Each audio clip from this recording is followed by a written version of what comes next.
দীর্ঘ ২৮ বছর পরে আমাদের সাক্ষ্য আমরা পেয়েছি, তো এটা নিয়ে অনেক টালবাহানা হইতেছে। কেউ যদি মনে করে থাকে যে ছাত্র সংসদ আটকিয়ে দিয়ে তাদের অবস্থানটা এখানে পাকাপোক্ত করতে পারবে, তাদের আমি এটা বলতে চাই যে ন্যাশনাল ইলেকশনও আপনাদের ভরাডুবি হবে। দেখেন, আসলে দীর্ঘ ২৮ বছর পরে আমাদের সাক্ষ্য আমরা পেয়েছি, তো এটা নিয়ে অনেক টালবাহানা হইতেছে। ঠিক আছে, আমি স্বতন্ত্র থেকে আমি প্রথম নির্বাচন করার কী করি, সাক্ষ্য করার একটা উদ্যোগ নিই। তারপরে আমার ছাত্রদলের ইনক্লুসিভ প্যানেলে আমি ঢুকে যাই। ঠিক আছে, তাদের সাথে ইনক্লুসিভ করে আমি প্যানেলে হয়ে কাজ করা শুরু করি। কিন্তু এখন যেটা হইতেছে ভাই, এটা আসলেই মানে গ্রহণযোগ্য না। যদি সেন্ট্রাল থেকে যদি কোনো নির্দেশনা নেওয়া হয়, আমি সাধারণ শিক্ষার্থী হিসেবে, একজন ভোটার, একজন প্রার্থী হিসেবে আমি কোনো সময় চাই না যে সাক্ষ্য ফিসাক। আমরা চাই যে 20 তারিখেই আমাদের সাক্ষ্য হোক। আচ্ছা, আমি সাজ্জাদ ম্যাথমেটিক্স M2 তে পড়াশোনা করছি।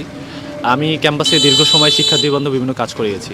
আমারও সাক্ষ্যতে না আসাটা একটা আনসার্টেনিটি ছিল, নাহলে আমাকে হয়তো গুরুত্বপূর্ণ পদে দেখতেন। প্রথমত আমি বলতে চাই যে সাক্ষ্যটা কেন হওয়া দরকার ছিল সেটা আমরা অলরেডি অনেকবার বলেছি, যে শিক্ষার্থীদের বিভিন্ন অধিকার আদায়ের জন্য প্রশাসন থেকে হোক, সেটা গভর্নমেন্ট থেকে হোক, বা বিভিন্ন জায়গা থেকে যারা বিভিন্ন সময় বঞ্চিত হয়েছে, তাদের এই অধিকারটা এক্সিকিউট করার জন্য হলো সাক্ষ্য প্রয়োজন ছিল।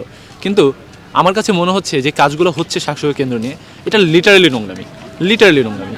তার কেউ যদি মনে করে থাকে যে ছাত্র সংসদ আটকিয়ে দিয়ে তাদের অবস্থানটা এখানে পাকাপোক্ত করতে পারবে আফটার ন্যাশনাল ইলেকশন, তাদের আমি এটা বলতে চাই যে ন্যাশনাল ইলেকশনও আপনাদের ভরাডুবি হবে।